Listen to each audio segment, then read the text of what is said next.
زندگی کی کتاب پڑھ کر صرف وہی لوگ کامیاب ہوتے ہیں جن کی توجہ اگلے باب پر ہوتی ہے۔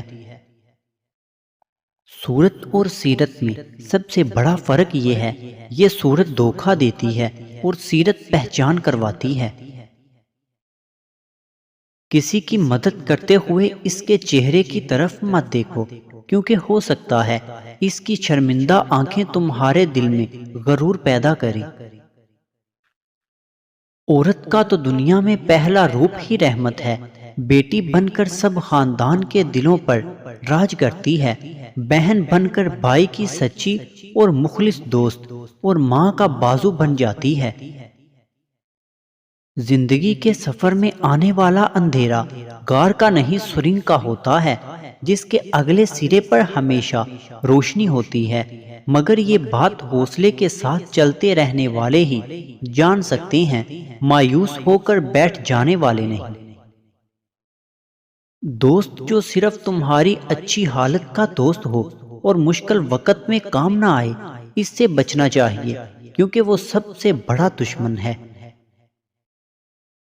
انسان سب کچھ بھول سکتا ہے سوائے ان لمحوں کے جب اسے اپنوں کی ضرورت تھی اور وہ دستیاب نہیں تھے۔ میں جانتا ہوں کہ میں کچھ تو ہوں، کیونکہ میرا رب کوئی بھی چیز بیکار نہیں بناتا۔ برے سلوک کا بہترین جواب اچھا سلوک اور جہالت کا بہترین جواب خاموشی ہے۔ زندگی میں ملتا تو بہت کچھ ہے، بس ہم حساب اسی کا رکھتے ہیں جو نہ مل سکا۔ سب سے خطرناک ناراضگی وہ ہوتی ہے جس میں آپ کبھی اس شخص پر جتاتے نہیں کہ آپ ناراض ہیں۔ قدر تو وہ ہوتی ہے جو کسی کی موجودگی میں ہو، جو کسی کے بعد ہو اسے پچھتاوا کہتے ہیں۔ خوبصورت عمل انسان کی شخصیت بدل دیتا ہے اور خوبصورت اخلاق انسان کی زندگی۔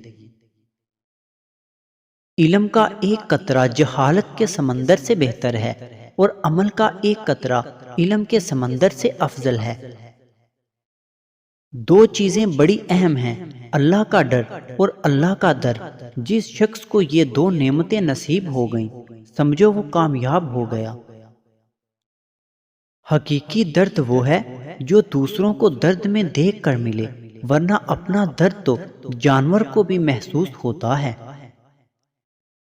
غیر ضروری تنقید وہ تلوار ہے جو سب سے پہلے اچھے تعلقات کا سر قلم کرتی ہے۔ وقت، موسم اور لوگ سب کی ایک سی فطرت ہوتی ہے، کب کون کہاں بدل جائے پتہ ہی نہیں چلتا۔ ہر چیز کا صدقہ ہوتا ہے اور عقل کا صدقہ یہ ہے کہ جاہل کی بات سن کر برداشت کی۔ ہمیں پتہ بھی نہیں ہوتا ہمارا رب کس کس مقام پر ہمیں گرنے سے پہلے سنبھال لیتا ہے۔ کل کی فکر مت کرو، جس رب نے آج تک سنبھال لیا ہے وہ آگے بھی سنبھال لے گا۔ اگر اللہ تمہیں وہاں تک نہیں لے کر گیا جہاں تم جانا چاہتے تھے، تو یقین رکھو بہتر ہوگی وہ جگہ جہاں وہ تمہیں اپنی مرضی سے لے جائے گا۔ غیبت اس کو کہتے ہیں کہ کسی شخص کا ذکر اس کی پیٹھ پیچھے اس طریق پر کیا جائے کہ اگر وہ سنے تو اسے رنج ہو۔ کلام میں نرمی اختیار کر، کیونکہ الفاظ کی نسبت لہجے کا زیادہ اثر پڑتا ہے۔ محتاج کو مہلت دینے میں کوئی احسان نہیں بلکہ عدل و انصاف ہے۔ مجھے اس شخص پر تعجب ہوتا ہے جو روز دیکھتا ہے کہ اس کی سانس اور عمر کم ہو رہی ہے اور وہ موت کے لیے تیاری نہیں کرتا۔ صبر کی تلخی علم کی شیرینی اور عمل کی سختی وہ دوا ہے جس سے دل کی ہر بیماری کا علاج ہو سکتا ہے۔